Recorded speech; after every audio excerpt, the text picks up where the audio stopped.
और इस्तीफा देने के बाद सन 84 में चुनाव लड़ा। चुनाव लड़ने में असफल हुए और असफल होने के बाद लगातार अपने पूरा करने का प्रयास करते रहे। अच्छे परिणाम उन्होंने दिए। एक विकास पुरुष के नाम से उनका नाम जाने जाने लगा और उस भारी उत्साह के साथ भारी बारिश के बावजूद भी लोगों के अंदर बड़ा भारी पानी भरा हुआ था। पेट्रोलियम में लोग उस मीटिंग में आए। सभी लोगों के अंदर एक उत्साह था, जज्बा था, जोश था। ये बहुत बड़ा एक शोक का दिन था। अब क्षेत्रवासियों को जब ये खबर लगी, बहुत अचंभासा लोगों को लगा। ऐसा सोच भी नहीं रहे थे। ऐसा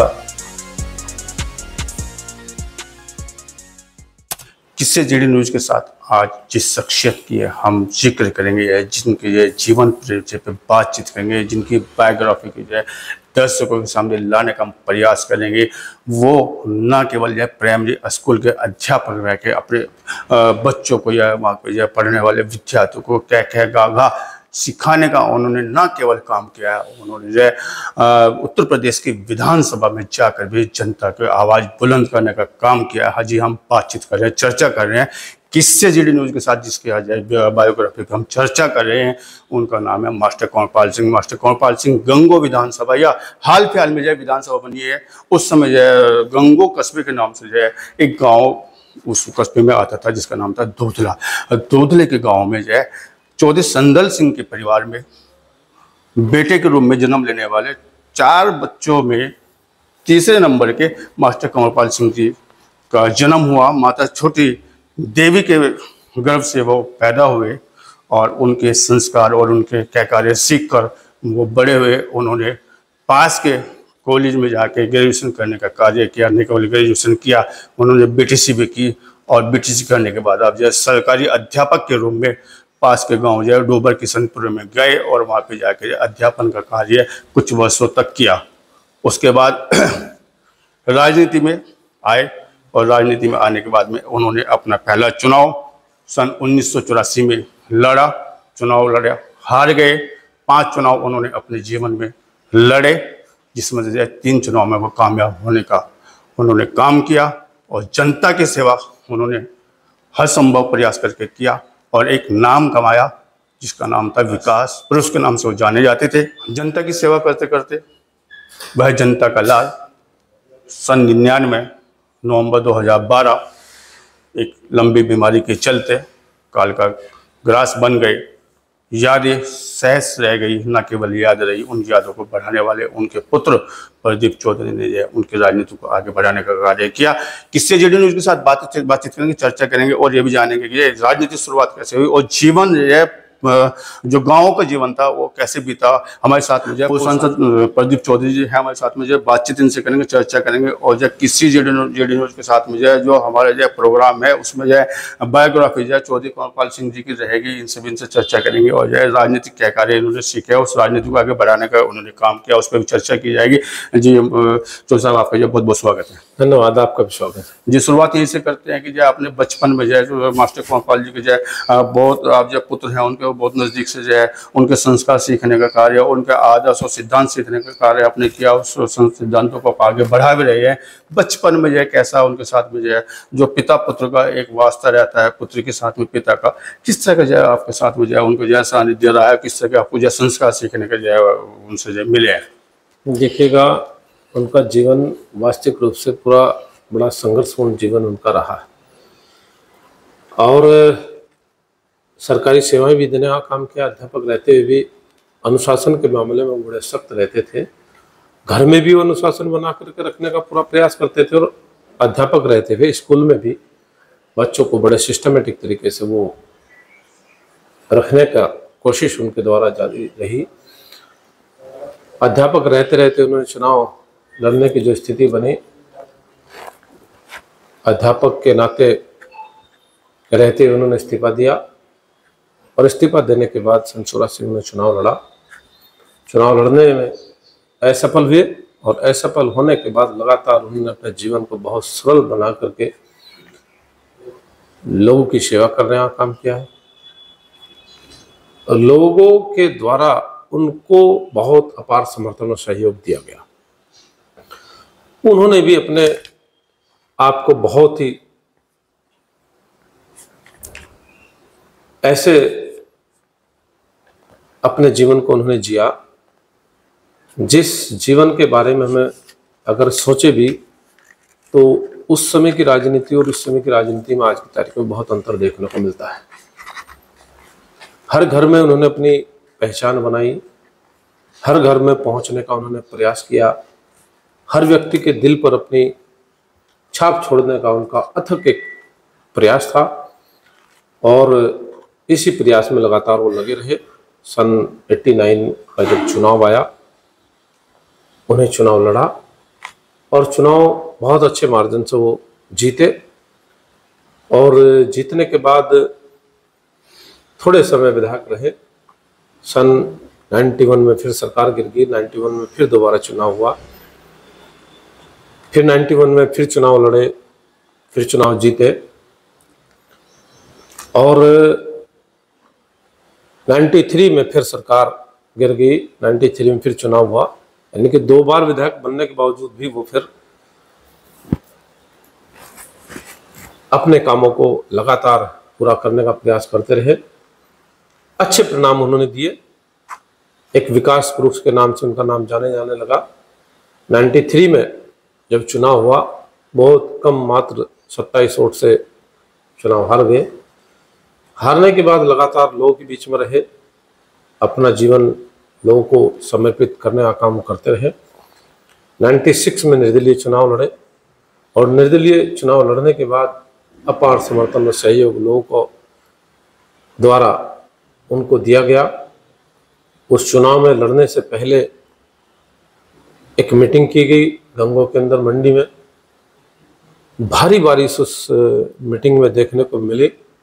बारिश से पहले, मीटिंग से पहले जो बारिश हुई और उस भारी उत्साह के साथ भारी बारिश के बावजूद भी गंगों के अंदर बड़ा भारी पानी भरा हुआ था। ट्रोलियम में लोग उस मीटिंग में आए। सभी लोगों के अंदर एक उत्साह था, जज्बा था, जोश था। उस जोश को देखने के बाद पिताजी के समर्थकों ने, वरिष्ठ लोगों ने उनसे सलाह दी कि मास्टर जी चुनाव हमें लड़ना है। समर्थकों के द्वारा जो आवाज़ निकली, उन्होंने समर्थकों की आवाज़ को सहर्ष तरीके से स्वीकार किया और निर्दलीय चुनाव नकुड़ विधानसभा से लड़ने का ऐलान किया और बहुत अच्छे मार्जिन से निर्दलीय नकुड़ विधानसभा से चुनाव जीते। बहुत उत्साह उस चुनाव में देखने को मिला। निर्दलीय चुनाव लड़ना आसान काम नहीं होता है, लेकिन वो लड़े, बड़े हिम्मत के साथ लड़े, बड़े जोश के साथ लोगों ने समर्थन उनको देने का काम किया है और बहुत अच्छे मार्जिन से वो चुनाव जीते। MP साहब, अगर हम बात कर रहे हैं उस समय जो क्षेत्रफल की हम बात कर रहे हैं, नकुड़ विधानसभा के नाम से उस क्षेत्र जाना जाता था, लंबा क्षेत्र होता था, सीमित संसाधन होते थे। लेकिन जब भी हम लोग कभी किसी से मिले हैं तो मास्टर गोपाल सिंह की यादें उनके जहन में आज भी जिंदा है। एक वो दुकानदार नकुड़ में रहे हैं, उन्होंने कहा कि ये जो स्टूल सामने रखा हुआ पिप्पा था वो, कि इस पे अक्सर बैठते थे आके, वो लोगों के पास में इतना समय देते थे। कैसा संभव हो पाता था उस समय? उस समय इतना भागदौड़ वाला जीवन तो रहता भी था, लेकिन मोबाइल का उस समय इतना जमाना नहीं था और लगातार वो सुबह अपने लोगों से फ्री होकर के काम धाम निपटा करके वो फील्ड में निकल जाते थे और लोगों के बीच में बैठना उठना, कोई हुक्का पी रहा हुक्के वालों के पास बैठ जाना, खेत में कोई काम कर रहा खेत वालों के पास बैठ जाना, बाजार में कहीं जाना हो तो बाजार वालों के पास बैठ जाना, ये लगातार उनकी जीवन शैली में शामिल था और उन्होंने अपनी जीवन शैली को इसी सरल तरीके से अपनाया और जिसका परिणाम उन्होंने 3 बार विधानसभा में पहुंचने के बाद लोगों को ये बताया कि हाँ, निश्चित रूप से एक ऐसा भी जनप्रतिनिधि आप लोग बीच में हो सकता है जो लगातार जनता की सेवा में हर समय तत्पर रहता है। सादगी की मिसाल माने जाते थे। विकास पुरुष के नाम से जो जनता ने या उनके लोगों ने जिनका जो, और यहाँ तक कहा जाता था कि उस दौर में कि जो सड़क मास्टर गोपाल सिंह ने बना दी वो सदी, मतलब जो है वो लंबे समय तक नहीं टूट पाए जाए। तो एक विश्वास उनके साथ बताए, विश्वास जो उन्होंने अर्जित किया है उसके पीछे उनका अथक परिश्रम, अथक जो है विश्वास उन्होंने जनता के बीच में जाके जमाया, वो आपने बहुत नजदीक से देखा। किस तरह का समय रहा हो? जिस समय वो राजनीति में थे उस समय मैं तो राजनीति में नहीं था। उस समय मेरा एजुकेशन नजदीक में तो था। एजुकेशन लेने में मैं उस समय व्यस्त था, लेकिन लास्ट टाइम में आकर के मैं अपनी सर्विस का काम देखता था और समय समय पर उनके साथ बैठना, समय समय पर उनके विचारों को का आदान प्रदान करना, क्योंकि उनको भी समय बहुत कम मिलता था परिवार के साथ बैठने का, लेकिन हम लोग प्रयास करते थे उनके पास बैठने का। और लास्ट टाइम में जब उनकी डेथ हुई, डेथ होने से एक दिन पहले ही, 2-3 दिन पहले ही हम लोग रात में घर में बैठे थे, गोधन पूजन का दिन था, तो वहीं बैठ करके उनके साथ बहुत सारी चर्चाएं हुई, जीवन के बारे में चर्चाएं हुई, राजनीतिक रूप से चर्चाएं हुई, सर्विस के बारे में चर्चा हुई, बहुत सारी विस्तार से चर्चा होने के बाद अल्टीमेटली वो गांव से गंगो जब पहुँचे, और गंगो पहुँचते ही सुबह ही उनकी बहुत स्थिति एकदम बिगड़ी, और स्थिति बिगड़ने के बाद तुरंत हम लोगों ने उनको वहाँ से गंगो से लेकर के दिल्ली विमेंस हॉस्पिटल में उनको भर्ती कराने का काम किया गया, और वहाँ पर 3 दिन के करीब रहे, और रहने के बाद उनका 12 नवंबर में डेथ उनकी हो गई। और अल्टीमेटली ये बहुत बड़ा एक शोक का दिन था। अक्षेत्र वासियों को जब ये खबर लगी, बहुत अचंभासा लोगों को लगा, ऐसा सोच भी नहीं रहे थे जैसा उनके साथ एक घटना घटी, और सारा परिवार बहुत ही एकदम अचानक से अनाथ सा हो गया। बहुत बड़ा पहाड़ सा हम सब लोगों के ऊपर टूटा। हम लोग एकदम विचलित से हुए कि भाई क्या दिशा बनेगी, कैसे रहेगा, क्या रहेगा, कुछ पता नहीं था। अल्टीमेटली जब अक्षेत्र में उनको लाया गया दिल्ली से, सड़कों पर बहुत बड़ा हजूम गांव दर गांव खड़ा मिला, और बहुत जोश के साथ लोगों ने उनको अपने श्रद्धासुमन अर्पित करने का काम किया, बड़े ही उनको नमन करने का काम किया। अपने शब्दों से कहें, उनको उनके दर्शन करने के उपरांत कहें, या उनके अंतिम संस्कार में जो भारी भीड़ वहाँ पर जुटी, उस दौरान जो का दृश्य जो देखा, उनके प्रति वो अपार प्यार, और ये देखने को मिला कि उन्होंने अपने जीवन में बहुत कुछ कमाया जो आज वो हमारे लिए छोड़ करके गए। उनके बाद हम लोग लगातार अपने कामों को आगे बढ़ाने का काम करते रहे, और लगातार प्रयास हम लोगों ने किया कि भाई उस स्थिति को कैसे संभालने का काम किया जाए। फिर लोगों की तरफ से बात आनी शुरू हुई कि भाई अब चुनाव लड़ना या नहीं लड़ना, क्या करना क्या नहीं करना। लेकिन एक भारी डिमांड लोगों के बीच में से आनी शुरू हुई कि प्रदीप जी को ही चुनाव में लाया जाए। तो उस डिमांड के आधार पर हम लोग आगे बढ़े, और हमारे शीर्ष नेतृत्व करने वाले लोगों के मन में भी यही विचार बना कि भाई प्रदीप को ही राजनीति में लाने का काम किया जाए। तो निर्णय हुआ, सभी लोगों ने एकमत होकर के इस बात को अंतिम रूप देने का काम किया। सन 2000 में जो चुनाव हुआ, तो मुझे राजनीति में आने का अवसर मिला, विधानसभा का चुनाव लड़ा, वहीं से हमारी राजनीतिक शुरुआत। सवाल ये उठ जाता है, आपने कह रहे कि एक लंबे जो उन्होंने सिद्धांतों को लेकर जीवन जिया है, और जो 5 चुनाव में से 3 चुनाव उन्होंने जीतने का काम किया है, लेकिन परिवार को जो समय माकूल नहीं दे पाते थे, जनता के बीच में ज़्यादा रहते थे। जीवन जब उनका समाप्त की ओर था, तो उस समय 2 दिन पहले आपसे बहुत सारी बातचीतें उन्होंने की है। एक पिता पुत्र के जो संबंध होते हैं, जो पिता पुत्र की जो आत्मीयता होती है, जो पिता पुत्र को हमेशा देखे जाता है, उसमें मास्टर से आपको किस तरह की चीज़ें मिलने का कार्य? नहीं, मैंने उनसे बहुत कुछ सीखा है, बहुत कुछ संस्कार मैंने उनसे सीखे हैं। राजनीति के तौर तरीकों को मैंने उनको देखा है, जो उनका राजनीति करने का जो तौर तरीका था, हर एक आदमी से वो अच्छे से बात करते थे, हर एक आदमी को संतुष्ट करने का प्रयास करते थे, हर एक आदमी ये महसूस करता था कि मास्टर जी मेरे अलग से सम्मान करते हैं, मेरी अलग से बात सुनने का काम करते थे। ऐसा उन्होंने अपने आप को लोगों के बीच में काम करते हुए स्थापित करने का काम किया और लोगों के मन में अपनी छाप छोड़ने का काम किया। जिस तरह को दौर आया है, एक शिक्षक से जो जुड़ा हुआ व्यक्ति, शिक्षा से जुड़ा हुआ व्यक्ति, जो अध्यापन करने वाला व्यक्ति जो है सामने आ जाता है, चुनाव लड़ जाता है। बात हम जो है सन 1984 की कर रहे हैं, जब 1984 में जो है पूरे प्रदेश में जो है उपचुनाव, पूरे प्रदेश में चुनाव की ओर बयार बह रही थी। उस समय जो है मास्टर कुंवरपाल सिंह जी सामने आते हैं और चुनाव लड़ते हैं, और चुनाव लड़ने के बाद चुनाव भी वहाँ पे जो है अगर देखा जाए नकोट विधानसभा जो गुर्जर विधानसभा मानी जाती थी, गुर्जर वहाँ से जो चौधरी यशपाल सिंह जो चुनाव लड़ते थे, उनके सामने खड़ा हो जाना, उनके सामने चुनाव लड़ना, या वहाँ पे जो है एक पार्टी के रूप में खड़ा होना और उन लोगों से साथ जो तालमेल बना के खड़ा होना, किस तरह का दौर रहा था वो? नहीं, वो बड़ा कठिन दौर था, निश्चित रूप से बड़ा संघर्षपूर्ण दौर था। और उन्होंने संघर्ष किया, अपने संघर्ष के बल पर वो बाहर निकल करके आया, राजनीति में उन्होंने अपने आप को स्थापित किया। एक चर्चा ये भी रहती है कि जैसे भी संसाधन थे, गाड़ी भी नहीं होती थी मास्टर कुंवरपाल जी के पास में, गाड़ी भी जो है उनके समर्थकों ने मिलजुल क्या वो किस तरह का किस्सा था? सब चीजें, किस तरह का किस्सा, कुछ किस्से हम लोग उनके सामने लाना चाह रहे हैं। वो सब चीजें थी निश्चित रूप से, क्योंकि उस समय बहुत सारी चीजें जुड़ी हुई है।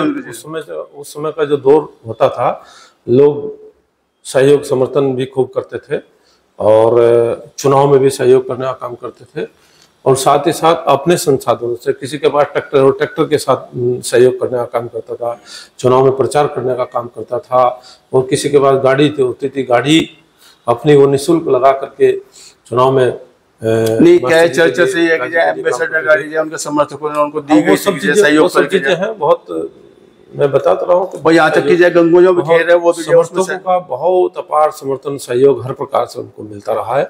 कोई भी ऐसा चुनाव नहीं रहा जिसमें उनको अपार समर्थन सहयोग न मिला हो। चुनाव में हार सहयोग तन का भी मिला है, धन का भी मिला है, और चुनाव में हार जीत दोनों तरह की होती है। जीत भी 3 बार उन्होंने हासिल की है, लेकिन अगर कहीं हार भी हुई है, वो हार भी सम्मानजनक उन्होंने पाई है।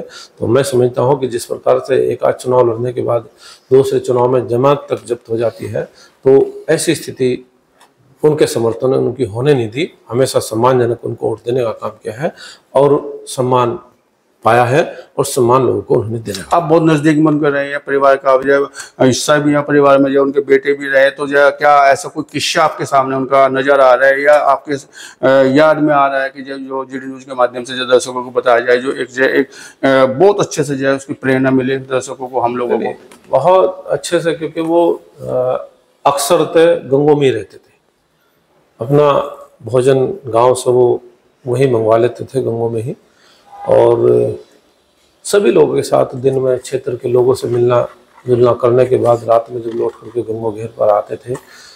सर्दी का मौसम होता था, चाहे गर्मी का मौसम होता था। सर्दी के मौसम में कभी कभी लोग गांव देहात से देर सवेर आ जाते थे या कस्बे से आ जाते थे, सर्दी होती रहती थी, वो रजाई में बैठे रहते थे। अरे भाई आजा आजा आजा, मेरे पास आजा, सर्दी हो रही बहुत, तुम्हें सर्दी लग रही होगी, मेरे पास आ जाओ, ऊपर पैर कर लो, मेरे रजाई में बैठ जाओ। इस तरीके के उदाहरण, उनके बहुत सारे उदाहरण ऐसे हैं जिन उदाहरणों की बदौलत तो उन्होंने बहुत अच्छे संदेश भी देने का काम किया है। और मैं समझता हूँ हर व्यक्ति के दिल में उन्होंने अपनी जगह बनाने का काम किया है, गरीब से गरीब के दिल में उन्होंने अपनी जगह बनाने का काम किया है।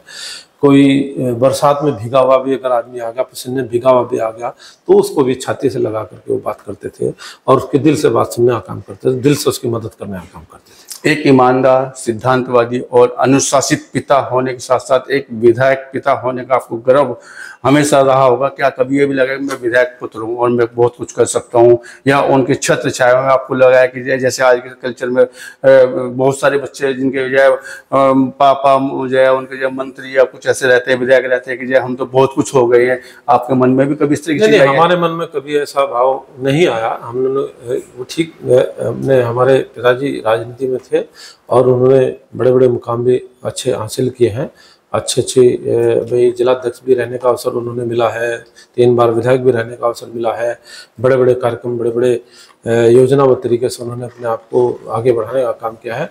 लेकिन ये हमें गर्व तो होता था कि हमारे फादर विधायक हैं या राजनीति में हैं, और यहाँ तक पहुँचना आसान काम भी नहीं होता है, बहुत लंबा संघर्ष करते करते लोगों को बीत जाता है, लेकिन ऐसा अवसर नहीं मिलता। लेकिन उन्होंने ऐसा अवसर अपने संघर्षपूर्ण जीवन से हासिल करने का काम किया है। लेकिन हमें ऐसा कभी महसूस तो होता था कि हमारे फादर विधायक हैं, लेकिन उनके विधायक होने के नाते हम उनके पुत्र होने के नाते हमें कभी भी अपने आप को किसी भी प्रकार से गलत दिशा में जाने का अवसर नहीं मिला। हमेशा वो हमें गाइड करने का काम करते थे, हमेशा वो अच्छी सलाह हमें देने का काम करते थे। कभी उनकी तरफ से या खुद आपको महसूस कभी रहा हो कि जो उनका उत्तराधिकार संभालने का मौका मिलेगा, या अभी से मुझको सीख लेनी चाहिए सियासत और सियासत में हाथ पांव आजमाने चाहिए, ऐसा कभी मन में रहा, या उनकी तरफ से कोई शुरुआत की गई है? अंतिम दौर में जब वो गंभीर रूप से बीमार थे, तो बीमार रहते समय उन्होंने मुझसे कहा था कि राजनीति में आने का अगर इच्छा हो तो मुझे बता दीजिएगा, और अगर भाई राजनीति में इच्छा नहीं होगी तो मुझे बताने का काम कर दीजिएगा, मैं आपकी व्यवस्था पूरी करूँगा। भाई सर्विस वाले की लाइन में भी और राजनीति में आना तो मुझे बताने का काम कर दीजिएगा। ऑप्शनली उन्होंने मुझे मेरे ही ऊपर वो छोड़ा था, निर्णय आप नहीं करना है, कैसे करना है, लेकिन राजनीति में आना तो मुझे आप बताने का काम करते। परिवार में जो दुखद स्थिति रही हो, पिता जिस समय नहीं रहते, जैसे सिर से पूरा साया उठ जाता है, और 2 ट्रैक पे जब प्रदीप चौधरी चलने का काम होता है। एक तरफ जय नरोत्तम चीनी मिल में नौकरी कर रहे थे, दूसरी ओर जो सियासत में जो उनका उत्तराधिकार संभालना था, वो वट वृक्ष को जो है जिंदा रखने का काम जो मास्टर कंवरपाल सिंह ने लगा था। कैसा वो जो है दौर रहा आपका जब आपने शुरुआत की थी? नहीं, निश्चित रूप से जब उनका भाई उनकी डेथ हुई, डेथ होने के बाद निश्चित रूप से हम लोग विचलित थे, और निश्चित रूप से हम लोग भ्रमित थे कि क्या होगा, कैसे होगा, किस तरीके से सब सिस्टम संभाला जाएगा।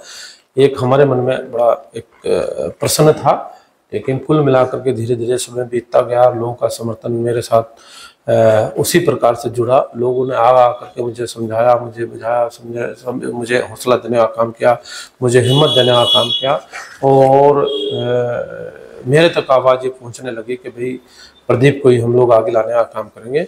उनकी आवाज़ को सुन करके ही मैं उनकी भावनाओं की कदर मैंने की, कि मैंने यही सोच करके राजनीति में कदम रखा था कि उन्होंने अपने आप को बहुत अच्छे से स्टेब्लिश किया, उन्होंने अपना सर्किल बनाने का काम किया, उन्होंने अपने समर्थक खड़े करने का काम किया। उन सभी समर्थकों को सम्मान देना और सभी समर्थकों को दिशा देना जो वो मेरे से अपेक्षा कर रहे हैं, तो मेरा फर्ज बना है कि उस काम को मैं संभालने का काम करूं और पिताजी के बनाए हुए सर्किल को मैं संभालने का काम करूं।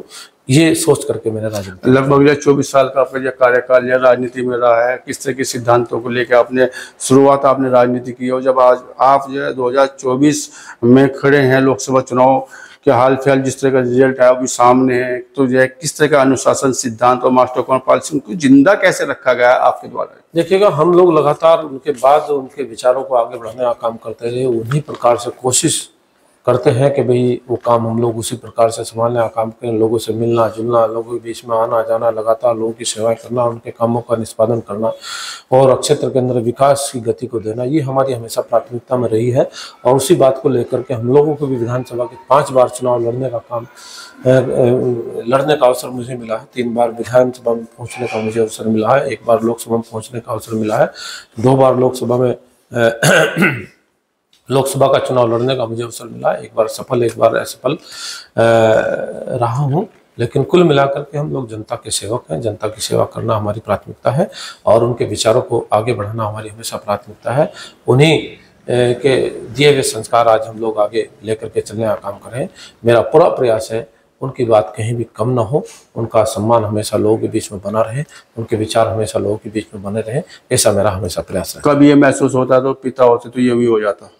ये निश्चित रूप से मैं समझता हूँ कि आज वो अगर हमारे बीच में होते तो राजनीति में अपना बहुत ही बड़ा मुकाम वो हासिल करते और हम लोग बहुत ऊंचाइयों पर आज उनको देख पाते गुरु आज हमारे बीच। एक कड़ी के रूप में आपने जो है फैसला किया था कि मुझे पिता की कड़ी बननी हो, जनता की सेवा करनी है। 2000 का जब वो दौर था, उपचुनाव आपने लड़ा था, उस उपचुनाव में आपने जीत भी हासिल की थी। किस तरह का दौर आपके सामने आया था, किस तरह की परिस्थितियों से आपको सामना करना पड़ा था, और उसके बाद में आप लगातार जो है चुनाव लड़े हैं, थोड़ा उसको थोड़ी जानकारी। देखिएगा, वो चुनाव हमारे लिए एक भावनात्मक चुनाव था। लोगों की आस्था, लोगों का विश्वास मास्टर जी के साथ जुड़ा हुआ था, पिताजी के साथ जुड़ा हुआ था। और क्योंकि मैं राजनीति से बिल्कुल भिन्न होने के नाते मैं बहुत ज़्यादा भाषण देना या ये सब चीज़ें मेरे उस समय नेचर में नहीं थी। मैं भाषण भी बहुत ही कम दे पाता था उस समय, लेकिन लोगों ने हमारी थोड़ी बात को बहुत बड़े विचार मान करके वो काम किया। लोगों ने मुझे हाथों हाथ लिया लोगों के द्वारा ही मुझे पता भी नहीं चलने दिया कहाँ कहाँ जाना है, कहाँ कहाँ क्या क्या करना है। मुझे बहुत ज़्यादा समर्थकों की अपनी जानकारी भी नहीं थी लेकिन लोगों का जो प्यार मुझे देखने को मिला, वो प्यार ही मुझे यहाँ तक लेकर के आया। मुझे सारे चुनाव को मेरे समर्थकों ने अपने आप ही मैनेज किया, अपने आप ही व्यवस्था बनाई, अपने आप ही दफ्तर खोले, अपने आप ही गाड़ी घोड़े जो व्यवस्थाएं थी सारे हमारे समर्थकों के द्वारा की गई। और उन समर्थकों का अपार समर्थन जो देखने को मिला, उसमें मुझे पता भी नहीं चला कितनी देर में विधानसभा का चुनाव लड़ करके मैं विधानसभा पहुंच गया। चुनाव हार जाते हैं 2002 में, उसके बाद जिला अध्यक्ष बनते हैं 2004 में। तो एक जनप्रतिनिधि होने के नाते फिर जो है पूरा जिला संभालना पड़ा आपको जो है, और समाजवादी का जो है आप कप्तान रहे हैं, जिला अध्यक्ष रहे हैं, क्या किस तरह का जो है? निश्चित रूप से देखो, चुनाव हारने के बाद एक कठिन दौर निश्चित रूप से देखने को मिलता है, और उस कठिन दौर को भी हम लोगों ने 2002 से लेकर के और 2012 तक मैंने वो कठिन दौर किस तरह का दौर था? कठिन, आप संघर्ष का दौर बता रहे हैं। संघर्ष का दौर था, यानी कि मेरे लिए बहुत चुनौतीपूर्ण समय था, क्योंकि 2 ही साल में विधायक रहने के बाद 2002 में चुनाव में हार का सामना करना पड़ा। लोग की अपेक्षाएं थी, लोगों का सम्मान करना मेरी जिम्मेदारी थी, लोगों को दिशा देना मेरा कर्तव्य था, और लोगों को बीच में रहना मेरा दायित्व बनता था। उस दायित्व को मैंने निभाया, लोगों की सेवा करने का काम किया। लगातार लोगों के बीच में रहने के बावजूद मैंने जो भी अथक प्रयास मेरे से हो सका वो मैंने किया। लेकिन कठिन से कठिन दौर भी हमने देखा है, और सरल से सरल का भी दौर हमने साथ भी आ जाते हैं आप। और फिर उसके बाद हाँ, 2002 हारने के बाद 2007 भी हारे हैं। कुल मिलाकर के 10 साल का जो एक बीच में समय रहा है, ये हमारे लिए बड़ा कठिनाई का समय रहा है। लेकिन इस कठिनाई के दौर में मैं समझता हूँ कि चुनाव में हार भी होती है, जीत भी होती है, लेकिन जनता जो निर्णय देती है वो हम लोगों ने। लेकिन सफलता का जो आपने जब मायने गढ़े हैं 2012 में एक लिए विधायक चुने गए थे जनपद सहारनपुर कांग्रेस के चुनाव में हर प्रकार का रिजल्ट सामने आता है, हार का भी आता है, जीत का भी आता है। जीत के लिए तो हम हमेशा लोगों के आभारी रहे हैं, लेकिन हार का भी जो निर्णय लोग देने का काम करते हैं वो हमें सहर्ष तरीके से उसको भी स्वीकार करने का काम करते हैं। उसको अपने लिए एक ऐसी चीज मानते हैं कि अगर असफलता मिली, असफलता भी हमें बहुत कुछ सिखाने का काम करेगी। असफलता से भी हमें बहुत कुछ सीखने को मिला, और वो सीखते सीखते हम आगे बढ़ते चले गए। लगातार लोग बीच में रहते हुए 2012 में जब हम लोग चुनाव लड़े तो लोगों ने बड़े उत्साह के साथ हमें गंगो विधानसभा से चुनाव जिताने का काम किया है। गंगो विधानसभा से अच्छे मार्जिन से हम लोग चुनाव जीते, और जीतने के बाद मुझे दोबारा फिर से विधानसभा में पहुंचने का अवसर मिला। फिर मैं 2017 में चुनाव लड़ा। 17 का चुनाव भी उस समय तो आप रिकॉर्ड दौर में तो चुनाव जीते थे। बहुत बड़े मार्जिन से लोगों ने मुझे गंगो विधानसभा का चुनाव जिताने का काम किया, जिसका प्रतिफल मुझे बहुत अच्छा देखने को मिला, और उसी के कारण मैं लगातार लोगों के बीच में रहा। साहब कितना मार्जिन रहा? लगभग 40,000 के मार्जिन से मुझे चुनाव जीतने का अवसर मिला है, और मैं समझता हूँ आसपास के कई जिलों में इतने मार्जिन से विधानसभा का चुनाव जीतने वाला शायद ही कोई उम्मीदवार मेरी नज़रों में आसपास तो मुझे नहीं दिखाई दिया। लेकिन निश्चित रूप से तो नोएडा की साइड में जाकर कुछ लोगों ने मार्जिन अच्छा उधर पाया है, लेकिन इधर आसपास के कई जिलों में इतने बड़े मार्जिन से चुनाव जीतने वाला उम्मीदवार बहुत कम देखने को मिला। आखिर वजह क्या रही थी? टाटा बाय बाय करना पड़ता उस परिवार को, जिस परिवार सब चीजें होती हैं, राजनीतिक कारण होते हैं, कोई अपनी दावेदारी रखने वाला विषय होते हैं, कोई अपनी अपनी महत्वाकांक्षा। बड़े आकर्षित राजनीति में लोगों की महत्वाकांक्षा बहुत ज्यादा हो जाती है, तो महत्वाकांक्षा पूरी कुछ लोगों की वो नहीं हो पा रही थी, वो हम लोगों को हटा करके अपनी महत्वाकांक्षा को पूरा करना चाहते थे। वो सब चीजें थी, लेकिन अल्टीमेटली जनता ने मुझे सुझाव दिया, मेरे लोगों ने, मेरे समर्थकों ने मुझे सुझाव दिया, आप इस लाइन पर काम करने का कार्य किया।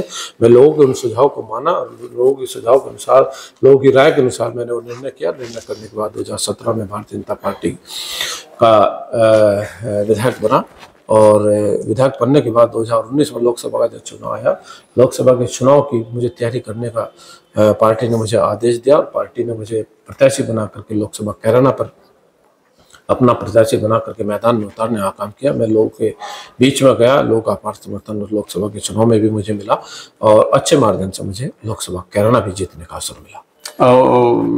लास्ट हाल फिलहाल में जो एक बात सामने आ रही है कि जो आपने जो 3 विचारधाराओं के साथ में राजनीति करने का कार्य किया है। पहली विचारधारा वो जिसको जो गुरुकुल के नाम से जाना जाता है, दूसरा जो आप समाजवादी पार्टी के जिला अध्यक्ष रहे हैं। हाल फिलहाल में भारतीय जनता पार्टी की विचारधारा से आप वास्ता रखते हैं, न केवल वास्ता रखते हैं, 2 चुनाव भी यहाँ से आप लड़ चुके हैं। किस तरह का तालमेल जो इन विचारधाराओं से आपने बनाने का कार्य किया है? सियासत में विचारधाराओं का खत्म करने के बाद आगे बढ़ाया जा सकता है, या विचारधाराओं को जिंदा रख के? हम लोग किसी की विचारधारा को खत्म करने पे दिमाग नहीं लगाते, हम लोग अपने विचारों को आगे बढ़ाने में दिमाग लगाते हैं, हम अच्छे काम करने में दिमाग लगाते हैं। हम किसी के खराब काम को या कोई अच्छा काम करता है तो उसको निश्चित रूप से प्रोत्साहन मिलना चाहिए। ऐसा नहीं होना चाहिए कि भाई किसी का अच्छा काम हो रहा हो उसको हम पीछे हटाने का काम करें। अच्छा काम कर रहा तो उसे आगे आना चाहिए, लेकिन ऐसा राजनीति में नहीं होना चाहिए। कोई अच्छा काम कर रहा है उसे अच्छे काम को छुपा करके और खराब काम वाला आगे आने की कोशिश करता है। ये लोगों की दिक्कत का विषय ये दिक्कत का भी विषय होता है। ये लोगों ने पहचानने की जरूरत होती है, ये लोगों को समझने की जरूरत होती है। तो मैं समझता हूँ कि लोगों के द्वारा जो अब की बार का मेरा कैराना लोकसभा का जो चुनाव का परिणाम आया है, उस चुनाव के परिणाम को मैं सहर्ष तरीके से स्वीकार करता हूँ और जनता का निर्णय सर्वोपरि होता है और सर्वोपरि निर्णय मान करके मैं लोगों की सेवा करने में विकास पुरुष का आप जब पुत्र कहलाते हैं, शिलीनता से भरा जाए, आप परिचय देते हैं हमेशा जाए, आखिर वजह क्या रहती है जब कभी कभी आप आक्रामक हो जाते हैं? अब बंधनों में नहीं हो किसी प्रोटोकॉल के। नहीं, निश्चित रूप से कहीं की जो समस्या देखने को मिलती है उस समस्या का समाधान के लिए लोगों के अंदर एक ऊर्जा बना करके रखना हमारा कर्तव्य है। लोगों में निरस्ता ना है, लोगों के अंदर जो उनके काम होते हैं उनको काम को प्रायोरिटी पर कराना, उनके समस्याओं का निराकरण करना, कहीं कोई व्यवधान आए उसको दूर करना, ये हमें समय पर हमारे राजनीतिक सिस्टम ने हमने समझाने का काम किया है। और मैं समझता हूँ कि उस राजनीतिक सिस्टम को लोगों ने भी समझा है और समझते हुए आगे बढ़ने का काम किया। अंतिम सवाल आपकी ओर आ रहा है मास्टर कुंवरपाल जी, जैसे जैसे लिखे जाए पुरोधा या विकास पुरुष या यूँ कहा जाए व्यक्तित्व के धनी जाए जो अनुशासन, सिद्धांत और आदर्शों की राजनीति करने में अपना जो वास्ता रखते थे उसको ईमानदारी पूर्वक निर्माण किया गया। हाल फिलहाल की राजनीति में उसको आगे कैसे बढ़ाया जाए? एक बड़ी चुनौती सामने है, उस पर कैसे काम किया जा सकता है? ऐसे लोगों की चुनौतियां राजनीति में आती हैं जब आदमी, क्योंकि ईमानदारी की जब परिमूर्ति आप जब आदमी सार्वजनिक जीवन में या राजनीतिक जीवन में काम करता है तो चुनौतियां उसके सामने आती ही आती हैं, इसमें कोई दो राय की बात नहीं है। लेकिन चुनौतियां होती हैं, उनको हम लोग समझते हैं, उनको जानकारी उनकी रखते हैं। नहीं, समझना अलग विषय होता है, उनको जिंदा रखना अलग विषय है। बात यह है कि इस तरह की जो राजनीति सिद्धांत पूर्ण, आदर्श पूर्ण और जो अनुशासन हमने उनसे बहुत कुछ सीखा है, उनके राजनीति के तौर तरीकों को सीखा है, राजनीति में कैसे अपनी पैठ बनाने का काम किया जाता है, उनसे हमें बहुत कुछ सीखा है।